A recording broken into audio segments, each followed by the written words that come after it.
भगवान श्री कृष्ण विष्णु के अवतार माने जाते हैं। भगवान विष्णु और शिव एक दूसरे के भक्त भी हैं।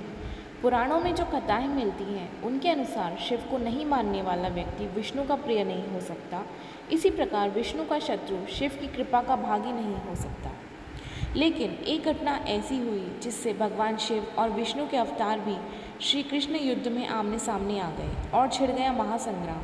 पुराणों में शिव और श्री कृष्ण के बीच हुए युद्ध की जो कथा मिलती है उसके अनुसार राजा बलि के पुत्र बाणासुर ने भगवान शिव की तपस्या करके उनसे सहस्त्र बाजुओं का वरदान प्राप्त कर लिया। बाणासुर के बल से भयभीत होकर सभी उससे युद्ध करने से डरते थे। इससे बाणासुर को बल का अभिमान हो गया। बाणासुर की पुत्री उषा ने एक रात स्वप्न में श्री कृष्ण के पौत्र अनिरुद्ध को देखा। उषा स्वप्न में ही अनिरुद्ध को देखकर उस पर मोहित हो गई। उषा ने अपनी मन की बात सखी को बताई। सखी ने अपनी मायावी विद्या से अनिरुद्ध को उसके पलंग सहित महल से चुराकर उषा के शयन कक्ष में पहुंचा दिया। अनिरुद्ध की नींद खुली तो उसकी नज़र उषा पर गई। अनिरुद्ध भी उषा के सौंदर्य पर मोहित हो गया।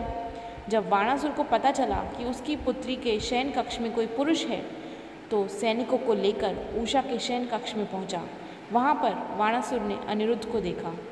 बाणासुर ने क्रोध की सीमा न रही और उसने अनिरुद्ध को युद्ध के लिए ललकारा।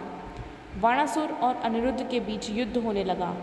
बाणासुर के सभी अस्त्र विफल हो गए। तब उसने नागपाश में अनिरुद्ध को बांधकर बंदी बना दिया। इस पूरी घटना की जानकारी जब श्री कृष्ण को मिली तो वह अपनी सेना के साथ बाणासुर की राजधानी में पहुंच गए। श्री कृष्ण और बाणासुर के बीच युद्ध होने लगा।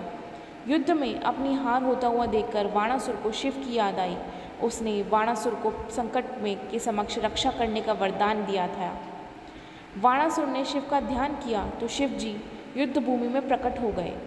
बाणासुर की रक्षा के लिए शिव ने श्री कृष्ण से कहा कि युद्ध भूमि से लौट जाएं, अन्यथा मेरे साथ युद्ध करें।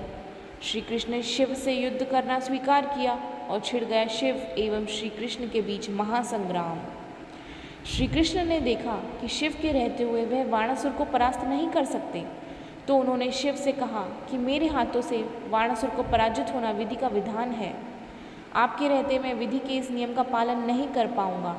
श्री कृष्ण की इन बातों को सुनकर भगवान शिव युद्ध भूमि से चले गए। इसके बाद भी श्री कृष्ण ने बाणासुर चार भुजाओं को छोड़कर सभी को सुदर्शन चक्र से काट दिया। बाणासुर का अभिमान चूर हुआ और उसने श्री कृष्ण से क्षमा मांगकर अनिरुद्ध का विवाह उषा से करवा दिया। दोस्तों, अगर आपको ये जानकारी अच्छी लगी हो तो प्लीज़ हमारे चैनल को लाइक, शेयर एंड सब्सक्राइब कीजिए। Thank you.